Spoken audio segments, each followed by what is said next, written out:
یا اللہ، یا محمد، یا علی، یا فاطمہ، یا حسن، یا حسین، یا وارث، اللہم صلی علی محمد وعلی آل محمد وبارک وسلم۔ اسماء ھذا میں اسم اللہ ذات ہے، باقی اسم اعظم ہیں۔ حضور پرنور رسول مقبول صلی اللہ علیہ وسلم ابتدا میں تخلیق کائنات کا سبب اور آخر میں بنی آدم کی ہدایت کا وسیلہ ہیں، باطن میں تربیت کنندہ ارواح اور ظاہر میں تکمیل کنندہ اجسام ہیں، ارکان مذاہب باطلہ کو منہدم کرنے والے، ادیان سابقہ کو منسوخ کرنے والے، انگشتری وجود کا نگینہ اور نگینہ معرفت و شہود کا نقش، معتکفین مقصور افلاک کا مقصود، سالکین اہل زمین کا مطلوب، مکارم اخلاق کی تکمیل کرنے والے، کاملوں کو درجہ کمال تک پہنچانے والے، وجود عدم کی منزلوں کو دیکھنے والے، دربار حدوث و قدوم کا سنگم، امکان و وجوب کے جامع، طالب و مطلوب میں رابطہ، مصر سمدیت کے عزیز، مملکت احدیت کے دلخواہ،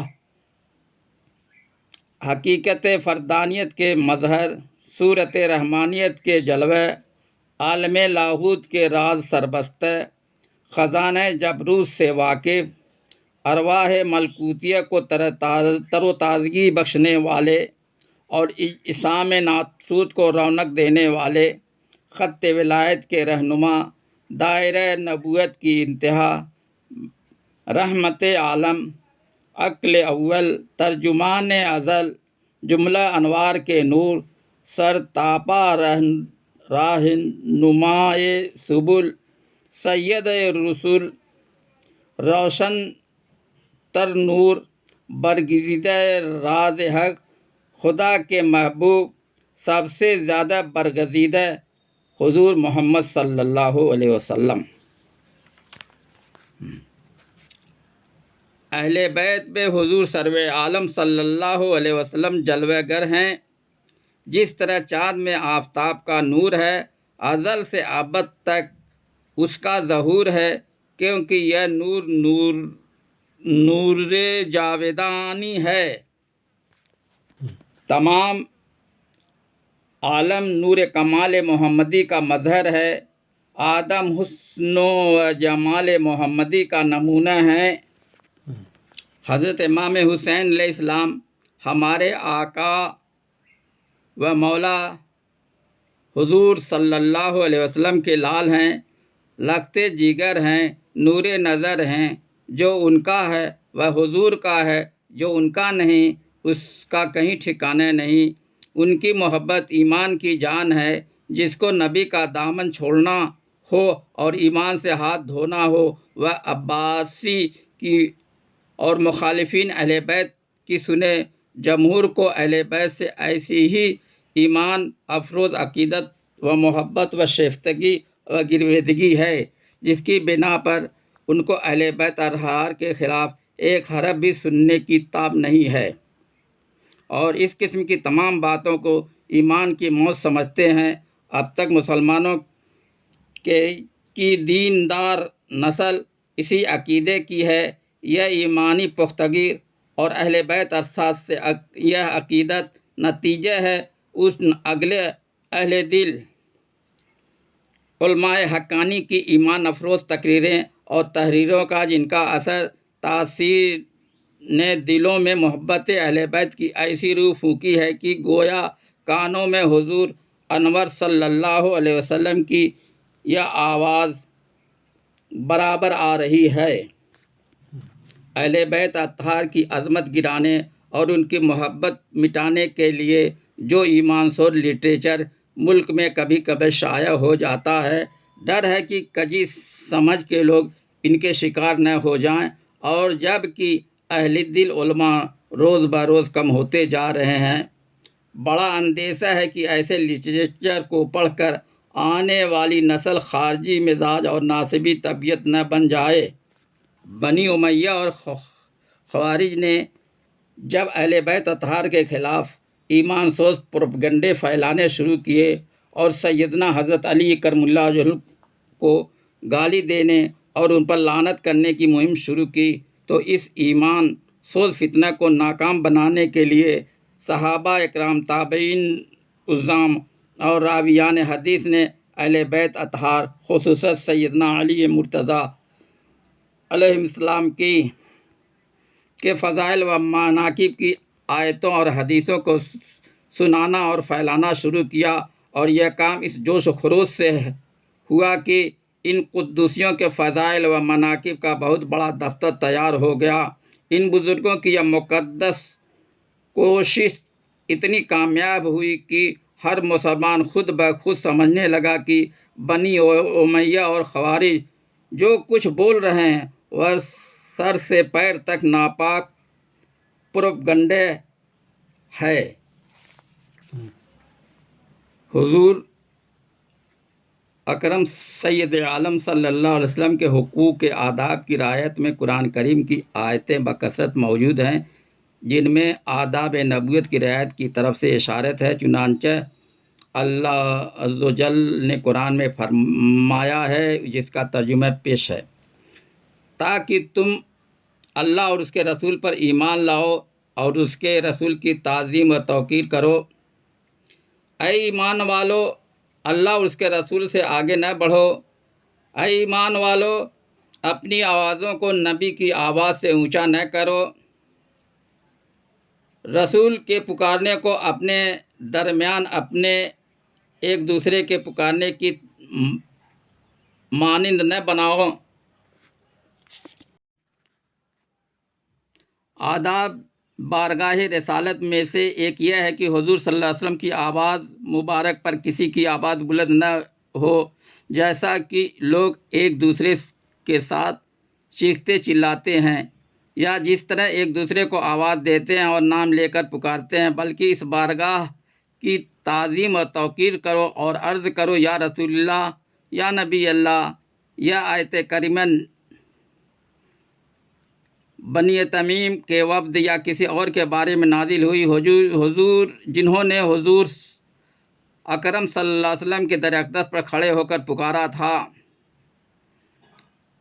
اے محمد ہمارے پاس باہر آئیے، اور اس پر حق تعالیٰ نے ان کی مذمت فرمائی اور فرمایا، ان میں سے بہت سے عقل سے محروم ہیں۔ اور بعض کہتے ہیں کہ آیت اس وقت نازل ہوئی جب حضرت عمر اور حضرت ابو بکر رضی اللہ عنہم کے درمیان کسی اختلاف پر حضور صلی اللہ علیہ وسلم کی مجلس شریف میں ان دونوں کی آوازیں کچھ بلند ہو گئی تھیں۔ اور بعض کہتے ہیں کہ ثابت رضی اللہ عنہ بن قیس کے بارے میں نازل ہوئی، کیونکہ یہ بہرے تھے اور ان کی آواز بھی اونچی تھی۔ اس آیت کے نزول کے بعد وہ اپنے گھر میں بیٹھ رہے تاکہ ان کے عمل اکارت نہ ہو، لیکن حضور صلی اللہ علیہ وسلم نے بلایا اور انہیں شہادت اور جنت کی بشارت دی، تو وہ روز یمامہ شہید ہوئے۔ یہ حکایت اپنی جگہ ہے۔ آداب نبوی میں سے ایک یہ ہے کہ رسول اللہ صلی اللہ علیہ وسلم کے ارشاد اقوال میں اپنی رائے سے اعتراض اور شک و شبہ نہ کریں، بلکہ حضور کے قول سے اپنی رائے پر اعتراض اور شک شبہ کرو، اور قیاس سے نص کا مقابلہ نہ کرو، بلکہ قیاس کو نص کے مطابق بناؤ۔ اور قیاس کے صحیح ہونے کی شرط یہ ہے کہ وہ نص کے مقابلے میں نہ ہو۔ حضور صلی اللہ علیہ وسلم کے کلام مبارک کی حقیقت کو اپنے مخالفانہ خیال سے رد و بدل و تغیر و تحریف نہ کرو، جیسا کہ منطق و فلسفہ والے کرتے ہیں اور اسے معقول کہتے ہیں، اور نہ آپ کے کلام میں شک و شبہ ڈالو، اور جو کچھ آپ نے ارشاد فرمایا اور احکام لے کر آئے ہیں وہ ان معقولیوں کے موافق ہونے پر موقوف نہیں رکھا گیا ہے، تو اس کے ماننے میں عدم موافقت کو دخل نہ دو، کیونکہ یہ بے ادبی و جرأت کا موجب ہے۔ مدارج النبوت جلد 2 صفحہ 414 میں یہ لکھا ہے، حضرت عبداللہ رضی اللہ عنہ مدینہ طیبہ پہنچے، مسجد نبوی شریف میں ٹھہرے۔ جب حضور صلی اللہ علیہ وسلم نماز کے لیے باہر تشریف لائے، حضور کی نظر مبارک ان پر پڑی تو فرمایا، تم کون ہو؟ انہوں نے کہا کہ میں فقیر و مسافر آپ کا عاشق جمال ہوں، میرا نام عبداللہ ہے۔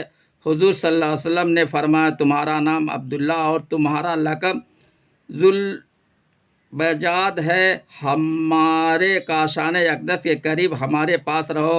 اس کے بعد حضرت عبداللہ رضی اللہ عنہ اصحاب صفہ کے درمیان جہاں حضور کے مہمان رہا کرتے تھے رہنے لگے، حضور سے قرآن کریم یاد کیا کرتے تھے۔ اس زمانے میں صحابہ لشکر تبوک کی تیاری میں مشغول تھے اور مسجد شریف میں ذوق و شوق کے ساتھ بلند آواز سے قرآن کریم پڑھا کرتے تھے۔ حضرت عمر نے عرض کیا، یا رسول اللہ صلی اللہ علیہ وسلم، آپ ملاحظہ فرماتے ہیں کہ یہ اعرابی بلند آواز سے قرآن کریم پڑھتے ہیں، ان کی بلند آوازی لوگوں کو نماز و قرات میں مزاحم ہوتی ہے۔ حضور نے فرمایا، اے عمر، ان کو اپنے حال میں چھوڑ دو، اس لیے کہ وہ نکالا ہوا خدا اور رسول کی طرف ہجرت کرنے والا ہے۔ اس سے معلوم ہوتا ہے کہ صاحب حال سے جو صادر ہو وہ ادب اور بے ادبی کے خلاف نہیں ہوتا ہے۔ حضور رسول مقبول صلی اللہ علیہ وسلم کی باتیں فصیح و بلیغ ہیں، محبوب کا کلام بھی محبوب ہوتا ہے۔ حضور صلی اللہ علیہ وسلم کی باتوں میں سے چند باتیں پیش ہیں، ملاحظہ فرمائیں۔ نمبر 1، ہر عمل کا دار و مدار نیت پر ہے۔ نمبر 2، جو مرد عمدہ طریق پر اسلام لایا اس نے ہر لغویت سے کنارہ کشی اختیار کر لی۔ نمبر 3، مسلمان وہ ہے جس کے ہاتھ سے اور زبان سے تمام مسلمان محفوظ رہیں۔ نمبر 4، تم میں سے کوئی اس وقت تک مومن نہیں ہو سکتا ہے جب تک کہ وہ اپنے بھائی کے لیے وہی پسند نہ کرے جو اپنے لیے پسند کرتا۔ نمبر 5، دین اول تا آخر نصیحت و بھلائی ہے۔ نمبر 6، گویائی مصیبتیں پیدا کرتی ہیں۔ نمبر 7، محفلوں کی باتیں امانت ہیں۔ نمبر 8، جس سے مشورہ کیا جائے وہ بات کا امین ہے۔ نمبر 9، برائی کو چھوڑنا صدقہ ہے۔ نمبر 10، جہاد کامل بھلائی ہے۔ نمبر 11، علم کی فضیلت عبادت کی فضیلت سے بہتر ہے۔ نمبر 12، صحبت فراغت کی نعمتیں ہیں، ان دونوں میں اکثر لوگ مبتلا ہیں۔ نمبر 13، جس نے ملاوٹ کی وہ ہم میں سے نہیں ہے۔ نمبر 14، نیکی کی راہ دکھانے والا ایسا ہی ہے جیسے اس نے نیکی کی۔ نمبر 15، کسی چیز کی محبت اسے اندھا اور بہرا کر دیتی ہے۔ نمبر 16، آدمی اسی کے ساتھ ہوگا جس سے محبت رکھتا ہے۔ نمبر 17، اپنے اہل سے اپنی لاٹھی نہ اٹھاؤ۔ نمبر 18، تم میں سے بہتر وہ ہے جو اپنے اہل کے لیے بہتر ہے۔ نمبر 19، جس کا عمل سست ہے اس کا نسب چست نہ کرے گا۔ نمبر 20، زیارت کرنا ناغہ کے ساتھ، توشہ کر محبت کے ساتھ۔ 21، بچو تم امن کی فراخیوں سے۔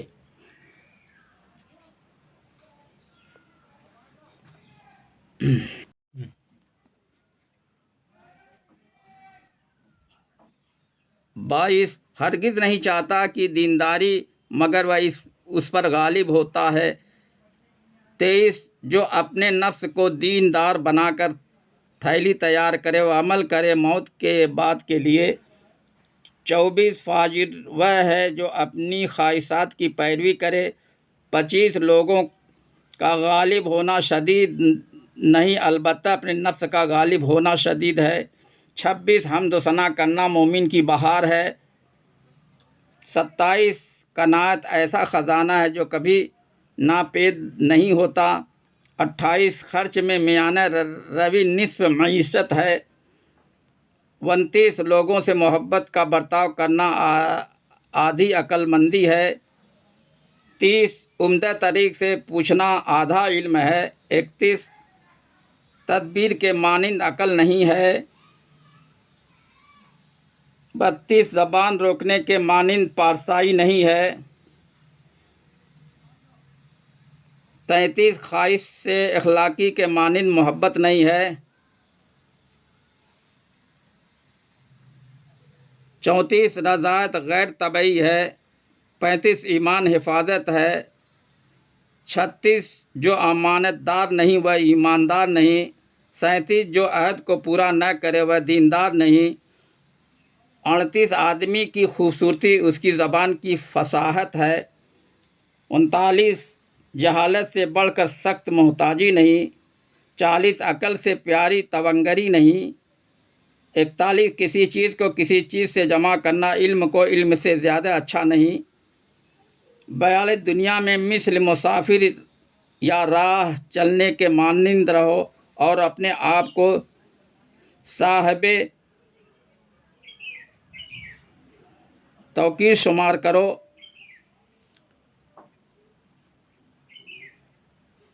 43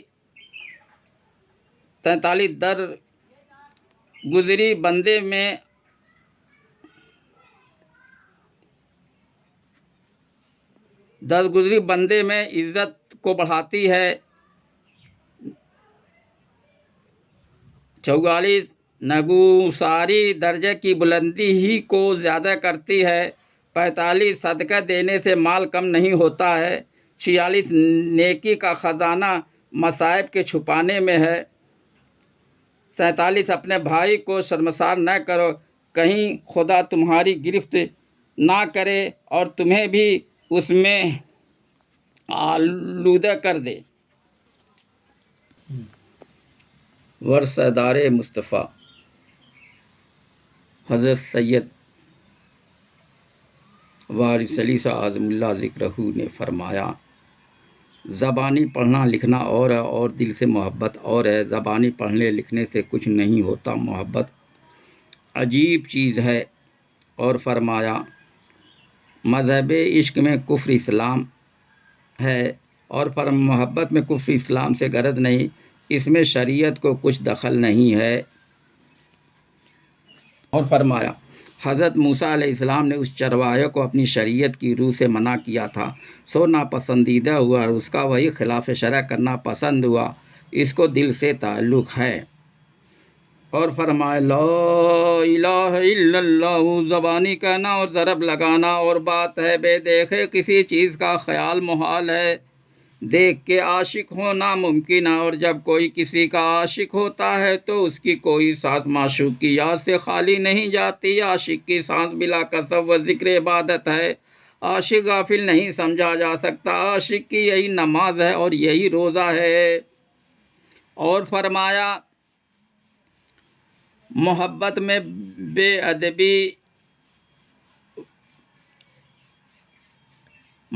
میں ادب اور بے ادبی کا فرق نہیں ہے۔ اور فرمایا، محبت میں بے ادبی بھی عین ادب ہے۔ اور فرمایا، محبت میں انتظام نہیں، جہاں محبت نہیں وہاں انتظام ہے۔ اور فرمایا، ہمارے ہاں مجوسی عیسائی سب مذہب والے برابر ہیں، کوئی برا نہیں، خدا آسمان پر نہیں ہے، ہم تم میں چھپ کر سب کو دھوکے میں ڈال دیا ہے، بس ایک صورت کو پکڑ لے، خدا مل جائے گا، آسمان پر کیا ہے۔ اور فرمایا، وفی انفسکم افلا تبصرون، جو اس کو سمجھ گیا تصدیق ہو گئی۔ اور فرمایا، آدمی جب تک اس میں کافر نہیں ہوتا مسلمان نہیں ہوتا، صاحب توحید ہونا آسان مگر صاحب تصدیق ہونا مشکل ہے، اور فرمایا جس کو یہاں تصدیق نہیں ہوا کعبہ جا کر کیا کرے گا، وہاں جا کر سوائے پتھر کے اور کیا دیکھے گا، خدا تو ہر جگہ ہے، کعبہ تو صرف چھت ہے۔ اور فرمایا نماز روزہ اور ہے، تصدیق اور ہے، اگرچہ تصدیق معنی صلاۃ نہیں مگر حالت ضرور قابل لحاظ ہے، اور فرمایا کتابیں پڑھنے سے کچھ حاصل نہیں، تصدیق اور چیز ہے، یا وارث یا وارث یا وارث۔